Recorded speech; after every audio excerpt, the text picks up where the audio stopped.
Oke semuanya, hari ini materi kita tentang wirausaha. Langsung buka bukunya. Silakan lihat di halaman 3. Pastikan semua orang sudah punya buku paket. Kalau yang belum, segera sempatkan waktumu untuk ambil buku paketnya ke sekolah.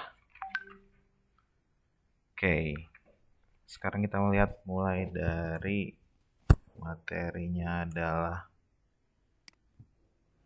sebentar ya. Materinya adalah tentang karakteristik wirausaha. Itu ada di halaman 3. Kalau sudah lihat di situ, kalau yang belum silahkan perhatikan video ini. Isinya sama kok. Jadi wirausaha sendiri berdasarkan kata aslinya itu terdiri dari dua kata. Wira dan usaha. Wira sendiri pengertian saya ambil cuma dua aja karena terlalu banyak. Di sini wira sendiri artinya pejuang atau manusia yang unggul. Sedangkan usaha itu artinya bekerja atau berbuat sesuatu. Nah, jadi kalau kata wirausaha sendiri menurut KBBI itu adalah orang yang pandai atau berbakat mengenali produk baru, menentukan cara produksi yang baru, menyusun kegiatan untuk eh, memproduksi yang baru, mengatur pemodalan operasinya serta memasarkannya. Bingung nggak? Bingung ya? Nggak apa-apa. Kita lanjut aja dulu.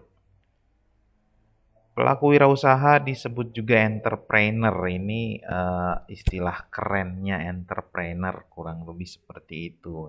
Entrepreneur sendiri artinya seseorang yang mampu mewujudkan ide ke dalam sebuah inovasi yang sukses. Ingat, kata kuncinya di sini adalah inovasi yang sukses. Jadi kalau cuma punya ide doang, nggak sukses, itu bukan entrepreneur berarti ya. Oke, saya lanjutkan. Ini ada beberapa sifat yang harus dimiliki seorang wirausahawan dalam menjalankan usahanya. Yang pertama percaya diri, yang kedua berorientasikan tugas dan hasil. Kalau percaya diri saya pikir semua orang tahu tentang percaya diri. Kalau tentang berorientasikan tugas dan hasil di sini artinya semua kegiatan yang kamu lakukan yang berkaitan dengan menjalankan usahamu itu harus berorientasi kepada hasil. Jadi tidak cuma sekedar melakukan saja. Kalau cuma sekedar melakukan belum tentu berorientasi pada hasil.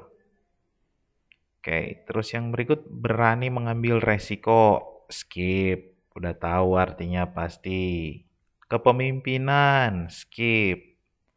Sudah tahu artinya.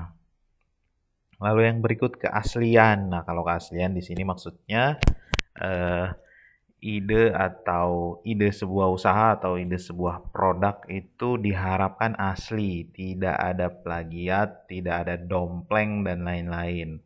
Hal-hal yang semacam itu. Oke? Lalu yang berikutnya berorientasi ke masa depan. Kalau berorientasi ke masa depan ini artinya pemikirannya jangka panjang.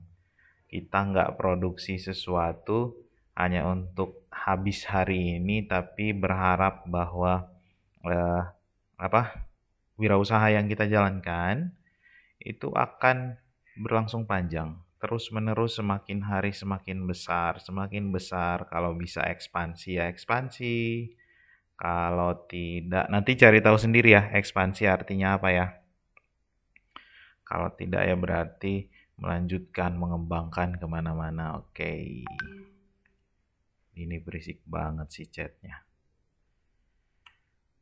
Nah, dalam melakukan kegiatan wirausaha sendiri, ada yang namanya gagal, ada yang namanya berhasil. Itu dua hal yang sangat biasa ditemukan ketika orang melakukan kegiatan wirausaha. Nggak ada orang yang tidak menemui kegagalan. Semua orang pasti menemui kegagalan.